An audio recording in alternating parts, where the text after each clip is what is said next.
So today we're putting numbers to what you've already prepared. You've tracked your intake, you've started reading labels, and you removed the biggest obstacles from your environment. Now we're going to talk about how many carbs to start with, how ketosis works, and how to choose a starting range your body can adapt to safely. Because keto doesn't work by motivation, it works by signals. Ketosis is a state where your body is consistently producing ketones. That is an alternative fuel source. And for many people, ketosis is when everything starts to feel easier, steadier energy, fewer cravings, better blood sugar control, and more consistent fat loss, and improved mental clarity. But here's something most people don't realize. The more metabolically unwell you are, the longer it can take to get into ketosis. For me personally, 7 years ago when I first started keto, it took me 6 weeks before I produced my first ketone. That's not failure, that's physiology, and I was very metabolically unwell.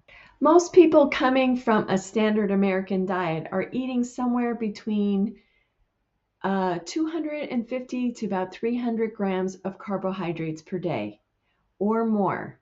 And the problem isn't just the number, it's the frequency. So when someone tries keto and drops from 250 grams down to 20 grams overnight, the body often responds like, that was too fast. And to be completely honest with you, 7 years ago, that's what I did. And I did definitely have symptoms and struggled with the keto flu. That was too fast, and that's when they feel off and they think keto isn't working. Here's the metabolic truth. You don't want to jump off a metabolic cliff to do keto. You move along the spectrum, and where you start matters more than where you end up. So now let's talk ranges.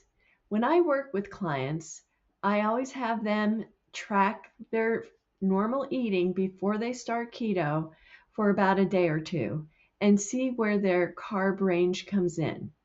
And to be honest with you, most of them come in and start at 250 to 300 grams per carbs a day. Now, what I'll do, I will never move somebody down to 20 grams of carbs from 250 to 300 grams. A lower carb transition often begins around 100 to about 150 grams of total carbohydrates per day.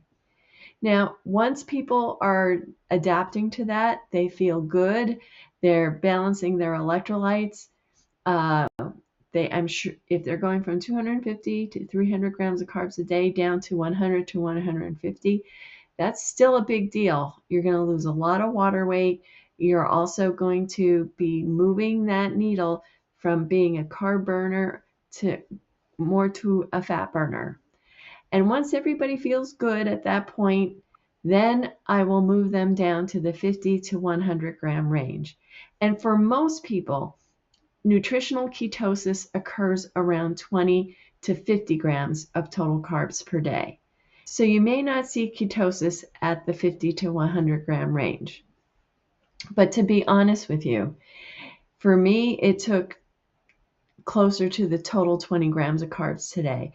And it took me also 6 weeks to produce my first ketone. But I was very metabolically unwell. So now here are some carb ranges. And again, these are total carbs per day. 250 to 300 grams, 100 to 150 grams. So let's say you were at the 200 mark. That's your normal. I would move you down to the 100, 150 mark. If you were closer to 300, I would have you near the 150 mark. And we do that for about a week or so, depending how you're feeling. And then once you hit the 100 to 150 and you're feeling good, your electrolytes are dialed in, then we'll move you down to 50 to 100 grams. And yes, people can experience some ketosis between 50 and 100 grams. And then you can take it to the next step, which is 20 to 50 grams of carbs. Now, if you don't have a lot of weight to lose, that might be a perfect place for you to stay or land. You may be a very active person and you're not trying to lose weight and you're just trying to maintain your health. You may want to stay between, and you're metabolically well, you may be able to stay between 50 and 100 grams. But for me, I had a lot of weight to lose. I had fatty liver disease, I had insulin resistance, and prediabetes. So I took mine down under 20 total grams of carbs per day. And I stayed there for 6 years until I went carnivore last spring.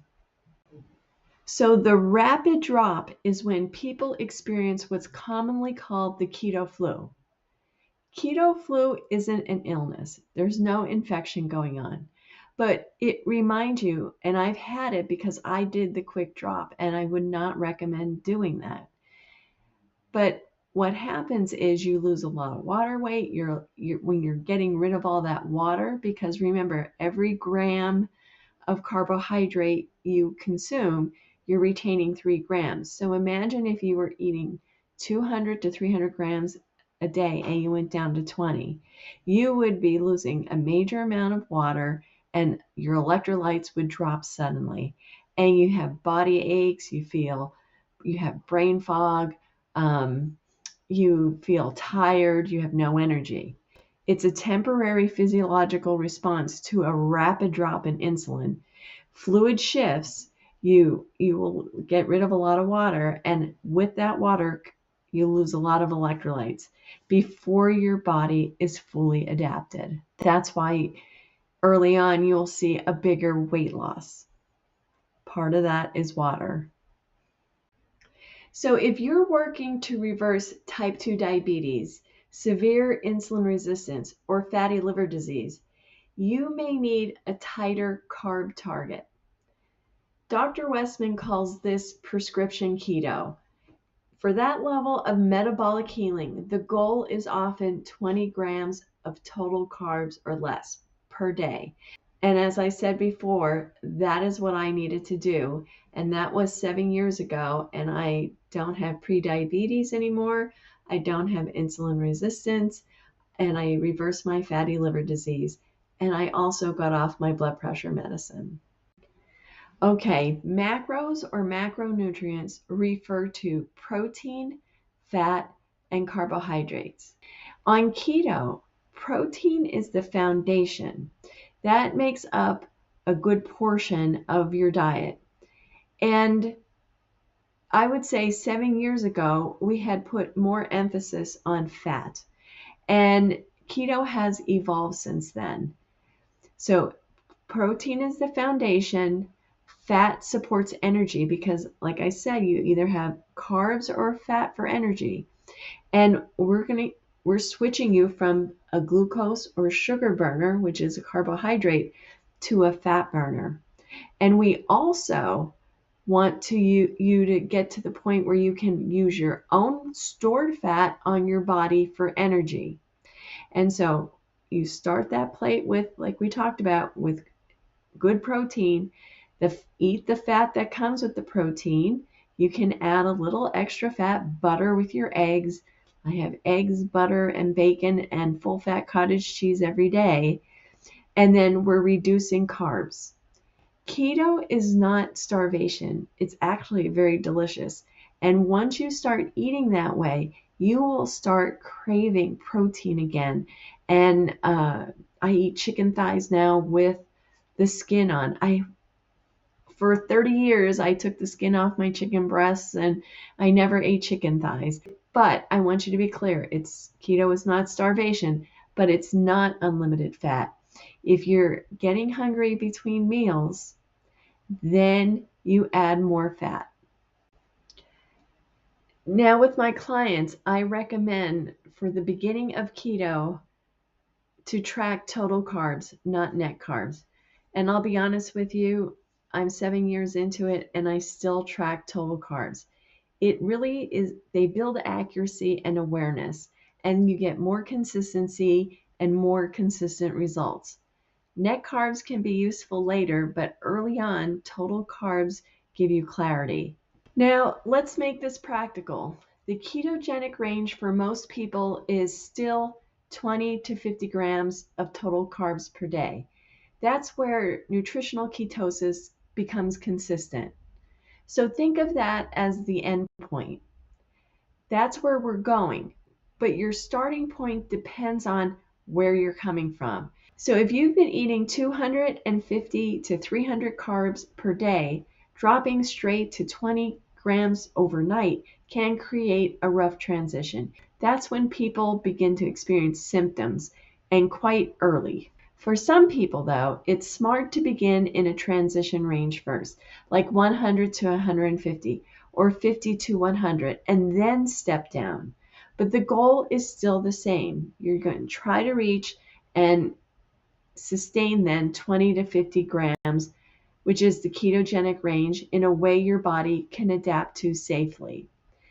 And if you're in the prescription keto category because you want to reverse type 2 diabetes, fatty liver disease, hypertension, diabetes, then that point is often 20 grams of total carbs or less.